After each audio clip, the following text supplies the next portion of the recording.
तो welcome back. आज हम स्टार्ट करने लगे हैं एक्सरसाइज 8B का क्वेश्चन नंबर 9। तो आइए क्वेश्चन नंबर 9 की स्टेटमेंट रीड कर लेते हैं। सबसे पहले तो लिखा हुआ है if 10% is deducted from a bill.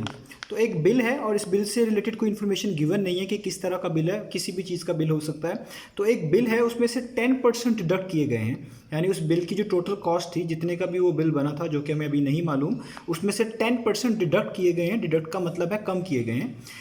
$58.50 remains to be paid. और इस बिल में से 10% कम करने के बाद जो बचता है वो इतने डॉलर बचते हैं, जो कि यहाँ पे मेंशन्ड है $58.50। How much is the original bill. तो हमसे पूछा जा रहा है कि ओरिजिनल बिल कितना था। तो इसको अगर मैं कंक्लूड कर लूँ इस क्वेश्चन को, तो ये क्वेश्चन इस तरह का है कि एक बिल है, किसी भी चीज़ का हो सकता है। तो वो बिल जो है उसमें से अगर हम 10% कम कर देते हैं, यानी उसमें से कमी कर दी है, उसमें 10% बिल में कमी ले आई गई है, तो वो बिल जो बचता है वो बचता है $58.50। तो बताएं ओरिजिनल बिल कितने का था जिसमें से 10% कमी करने के बाद वो इतना बच रहा है। तो हमने बेसिकली उस बिल की ओरिजिनल अमाउंट बतानी है कि वो ओरिजिनल बिल था कितने का जिसमें से 10% कम करने के बाद इतने बचते हैं। तो आइए इसको स्टार्ट करते हैं। तो ये क्वेश्चन मैंने यहाँ पे लिख लिया है। तो अब देखिए यहाँ पे एक गिवन है कि 10% डिडक्ट किया गया है एक बिल में से, और इतने dollars remains to be paid का मतलब है इतने डॉलर बचते हैं पे करने के लिए, यानी इतने डॉलर बच जाते हैं। अगर इतना परसेंट डिडक्ट कर दिए जाए बिल में से, तो जितने पैसे बचते हैं वो इतने बचते हैं जो कि पे किए जाएंगे। पेड का मतलब पे किए जाएंगे। तो हमने निकालना है कि ओरिजिनल बिल कितने का था। तो जो चीज़ हमने फाइंड करनी है इसको हम सपोज कर लेते हैं, इसको हम लेट कर लेते हैं। तो मैं यहाँ पे लिख रहा हूँ let the original bill be $X। तो मैंने लेट कर लिया कि जो ओरिजिनल बिल था वो कोई $X था। $X का मतलब है हमें नहीं पता, इसकी जगह पे कोई भी न्यूमेरिकल वैल्यू यहाँ पे आ सकती है। तो क्वेश्चन में लिखा हुआ है कि इस बिल में से 10% डिडक्ट किए गए हैं। तो आइए इसमें से 10% डिडक्ट कर लेते हैं। तो ओरिजिनल बिल है $X, इसमें से डिडक्ट करना है तो आपको माइनस लगाना पड़ेगा। 10% डिडक्ट करना है तो आप लिखेंगे 10% of original bill. Original bill कितना $X। तो ये मैंने यहाँ पे लिख लिया, यानी बिल में से कम कर दें, माइनस कर दें 10% ओरिजिनल बिल का, यानी 10% ऑफ $X। तो जब आप इसमें से कम कर देते हैं, यहाँ पे मेंशन किया गया है कि 10% डिडक्ट करने के बाद जब आप 10% डिडक्ट किया है तो इतने बचते हैं। इसका मतलब है जब आप ओरिजिनल पैसों में से, ओरिजिनल बिल में से 10% डिडक्ट करेंगे तो जो बचता है बिल आपके पास वो इतना बचता है। इसका मतलब इस चीज़ को इसमें से माइनस करने से ये किसके इक्वल होने चाहिए, $58.50 के। ठीक हो गया। तो ये हमारे पास इक्वेशन बन गई है। ये x हमने बेसिकली फाइंड करना है जो कि ओरिजिनल बिल है।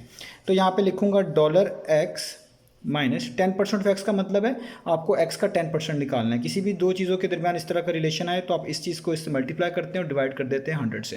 तो 10 को x से मल्टीप्लाई करेंगे तो ये हो जाएगा 10x, और नीचे डिवाइड कर देंगे 100 से, और यहाँ पे ये वाली वैल्यू आप बिल्कुल वैसे ही लिखी रहने देंगे। तो आपको यहाँ पे एलसीएम निकालना पड़ेगा। 1 और 100 का एलसीएम होता है 100, और यहाँ पे 1 लिखा हुआ है। जब नीचे 1 लिखा हो और एलसीएम जो भी हो तो एलसीएम ऊपर वाली वैल्यू से, यानी न्यूमरेटर से मल्टीप्लाई कर दिया जाता है। तो 100 को जब आप x से मल्टीप्लाई करेंगे तो ये बेसिकली $100x हो जाएगा। माइनस साइन वैसे ही, अगर ये वाली वैल्यू और एलसीएम सेम हो जाए तो जो वैल्यू ऊपर लिखी होती है उसको वैसे ही कोट कर लेते हैं। तो ये हो जाएगी $10x। आप यहाँ पे भी डॉलर साइन यूज़ कर लें तो बेहतर है, और बाकी वैल्यू वैसे की वैसे ही आपको रखनी पड़ेगी। तो 100 में से आप 10x माइनस कर सकते हैं, तो ये आपके पास आ जाएगा $90 और साथ x आएगा, यानी $90x आप कह लें इसको, और नीचे आपके पास 100 ही आएगा, और यहाँ पे ये वाली वैल्यू वैसे ही मौजूद रहेगी। अब यहाँ पे 100 डिवाइड हो रहा है 90 से, इक्वेशन की दूसरी तरफ मूव करेंगे, अगले स्टेप में मल्टीप्लाई होगा, या आप दोनों तरफ 100 से मल्टीप्लाई कर लें तो भी मीनिंग सेम लिया जाएगा। तो यहाँ पे मैं ऐसे करने लगा हूँ, 90x लिख रहा हूँ, और ये जो 100 डिवाइड हो रहा है उसको वहाँ पे मल्टीप्लाई करवा दूंगा, यानी हो जाएगा 58.50 मल्टीप्लाई बाय 100। तो ये हमने यहाँ पे लिख लिया। अब यहाँ पे 90 बचा, क्योंकि x की वैल्यू निकालनी है तो x को आइसोलेट करना पड़ेगा, तो 90 को भी यहाँ से हटाना पड़ेगा। 90 x से मल्टीप्लाई हो रहा है, इसको भी इक्वेशन की दूसरी तरफ मूव करेंगे, डिवाइड होगा, या आप इस तरह कह लें दोनों तरफ 90 से डिवाइड कर लें तो भी इसका मीनिंग यही होगा। वो मैं यहाँ पे कर देता हूँ। तो यहाँ पे जस्ट बचेगा x, इसकी वैल्यू याद रखें डॉलर्स में होगी, तो ये हो जाएगा 58.50 मल्टीप्लाई बाय 100, और नीचे ये 90 जो मल्टीप्लाई हो रहा है यहाँ के क्या हो जाएगा, डिवाइड। तो हमारे पास x का क्या आंसर आएगा, तो हमारे पास x का आंसर आता है 65 और ये डॉलर्स में ही लिख लें तो बेहतर है, क्योंकि ज़ाहिर बात है हमारे पास जो यहाँ पे वैल्यूज़ गिवन है वो डॉलर्स में गिवन है, और एक्स जो वैल्यू है वो रिप्रेजेंट कर रही है बिल को, तो बिल कोई पैसों में ही होगा और वो यहाँ पे डॉलर्स में ही होगा। इसका मतलब जो ओरिजिनल बिल था वो कितना था, वो था $65, जिसमें 10% कमी करने के बाद वो इतना बचता था। तो वो वैल्यू जो थी, जो ओरिजिनल बिल की वैल्यू थी, वो हमने निकाल ली है। वो कितनी बनती है, वो बनती है $65।